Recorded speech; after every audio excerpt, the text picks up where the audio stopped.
지리학을 좋아하는 사람이라면 누구나 유럽의 소국들을 알고 있습니다. 안도라, 모나코, 리히텐슈타인, 산마리노, 그리고 바티칸입니다. 일부는 룩셈부르크도 포함하기도 합니다. 저도 예전에 그렇게 생각한 적 있지만 사실 같은 소국으로 보기 어렵습니다. 룩셈부르크 안에는 아시아의 유일한 도시국가인 싱가포르를 포함해 그런 나라 여러 개가 들어갈 수 있습니다. 작긴 하지만 그렇게 작지는 않습니다. 하지만 유럽에는 한때 존재했지만 이제는 더 이상 존재하지 않는 도시국가 또는 아주 작은 소국이 있었습니다. 지금의 폴란드 남부에 위치한 크라쿠프 자유시는 한때 완전히 독립된 도시였습니다. 네, 맞아요. 그럼 그 도시는 어떻게 되나요?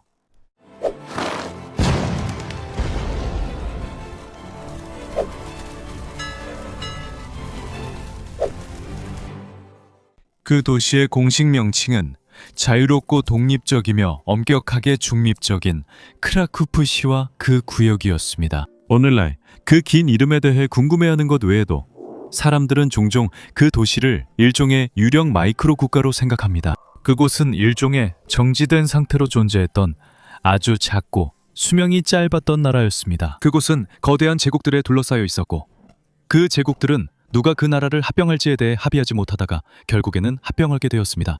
이 소국이 실제로 무엇이었는지 이해하려면 우리는 그것을 주권공화국과 점령지의 이상한 혼합체로 봐야 합니다. 그 국경은 단순히 현대 도시만 포함한 것이 아니라 일종의 미니 국가였습니다. 그곳에는 고대 도시 크라쿠프 자체뿐만 아니라 그 주변을 둘러싼 3개의 더 작은 마을들도 포함되어 있었습니다.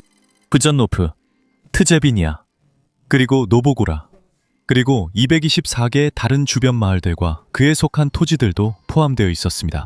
지리적으로는 매우 작았으며 어떤 역사적 문서를 참고하느냐에 따라 1164에서 1234 제곱킬로미터 정도의 면적을 차지하고 있었습니다. 비교를 위해 말씀드리자면 이는 현대의 홍콩이나 마르티니크 섬보다 약간 더 큰 정도였으니 소국치고는 꽤 괜찮은 크기였습니다. 1815년에 처음 설립되었을 때 역사에 관심이 많으시다면 왜 이 나라가 만들어졌는지 짐작하실 수 있을 텐데 그 부분은 잠시 후에 다루겠습니다. 당시 이 나라의 국경 안에는 약 9만 5천 명이 살고 있었습니다. 그 후 30년 동안 매우 독특한 구조 덕분에 이곳은 급격히 성장했습니다. 이곳은 매우 빠르게 성장해서 1843년에는 인구가 약 14만 6천 명에 달했습니다. 그 시절로서는 굉장히 많은 숫자입니다. 이들 대부분 약 85%는 로마 가톨릭 신자였으며 주로 폴란드와 오스트리아 출신이었습니다. 그리고 상당히 많은 14%는 유대인이었고 나머지 1%는 다른 소수민족에 속해 있었습니다.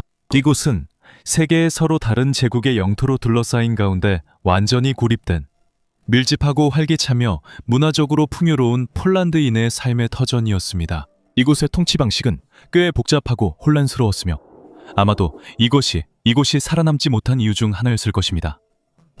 명목상으로는 입헌 공화국이었습니다. 이곳은 자체 헌법과 대표자 회의라고 불리는 의회, 그리고 일상 업무를 담당하는 상원을 가지고 있었습니다. 이곳은 자체 법원, 법전, 그리고 결국에는 크라쿠프 리티라는 자체 화폐도 있었습니다. 하지만 그 주권은 일종의 환상에 불과했습니다. 자유도시는 이른바 보호지위를 가지고 있었지만 그 보호자들은 바로 폴란드를 파괴하고 분할했던 바로 그 세 제국이었습니다. 러시아, 오스트리아, 그리고 프로이센이었습니다. 이 세 강대국이 새 보호법정 역할을 했습니다. 말하자면 그들이 진짜 왕국 아니면 도시의 열쇠를 쥐고 있었습니다. 크라쿠프는 세 제국 모두의 만장일치 동의 없이는 법을 바꾸거나 헌법을 수정하거나 주요 외교 정책 결정을 내릴 수 없었습니다. 이름처럼 엄격한 중립을 유지하라는 명령을 받았습니다. 즉, 실제로 자신을 방어할 수 있는 군대를 가질 수 없었고 단지 지역 경찰과 민병대만 둘 수 있었습니다.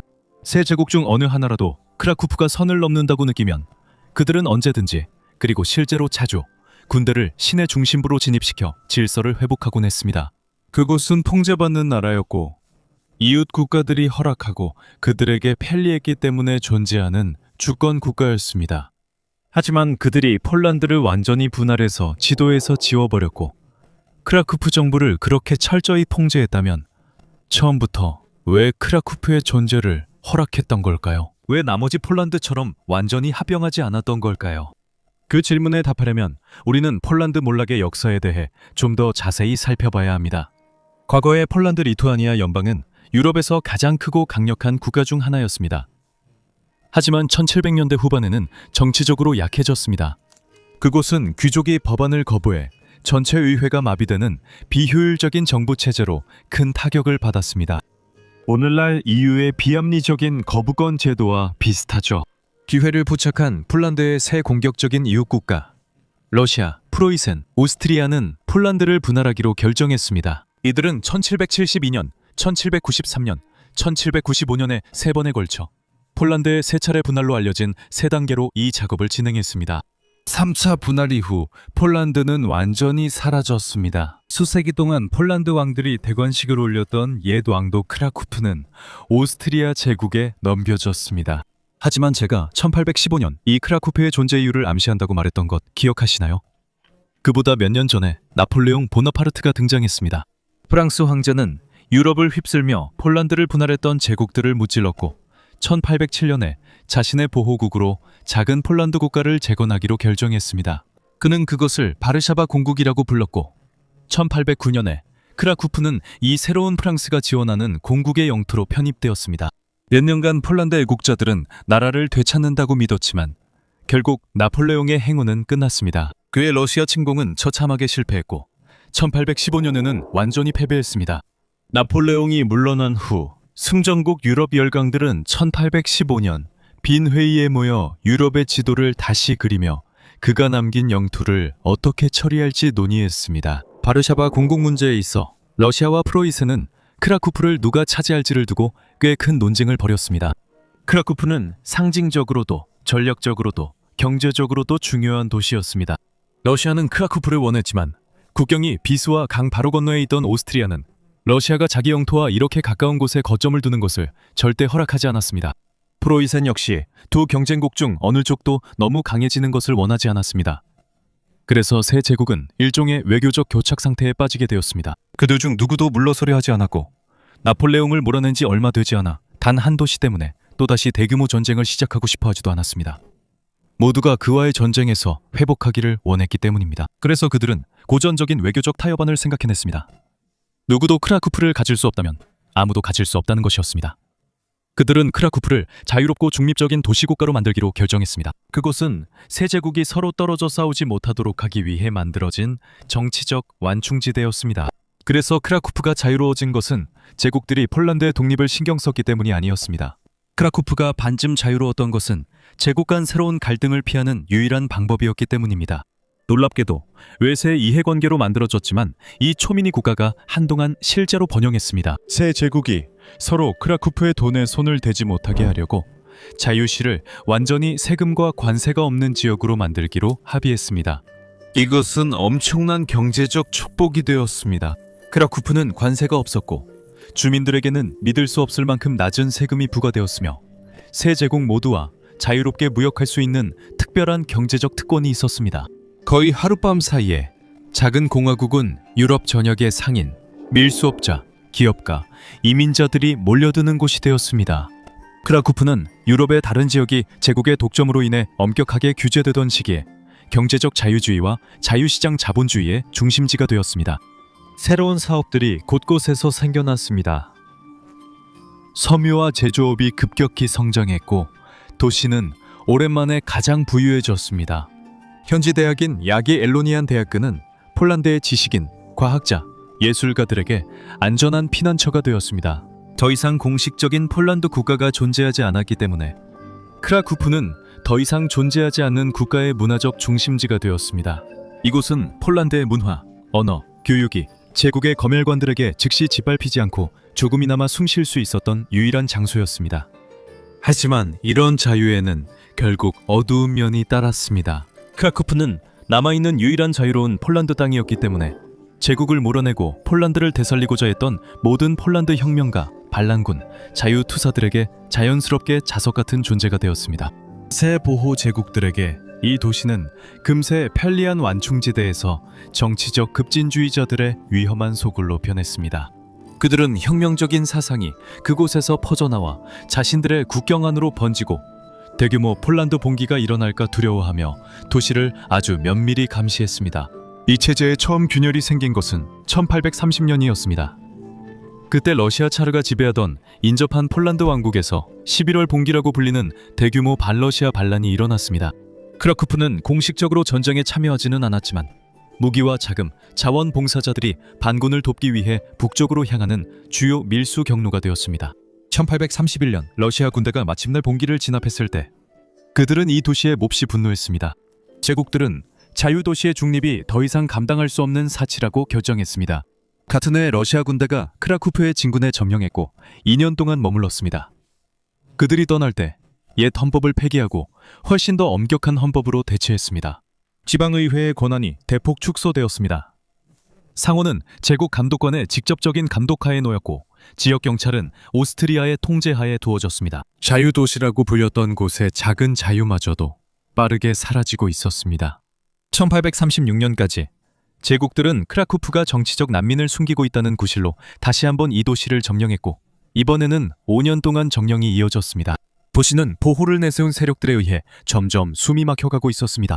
크라쿠프의 마지막 장은 1846년에 펼쳐졌고 그 과정은 꽤 혼란스러웠습니다.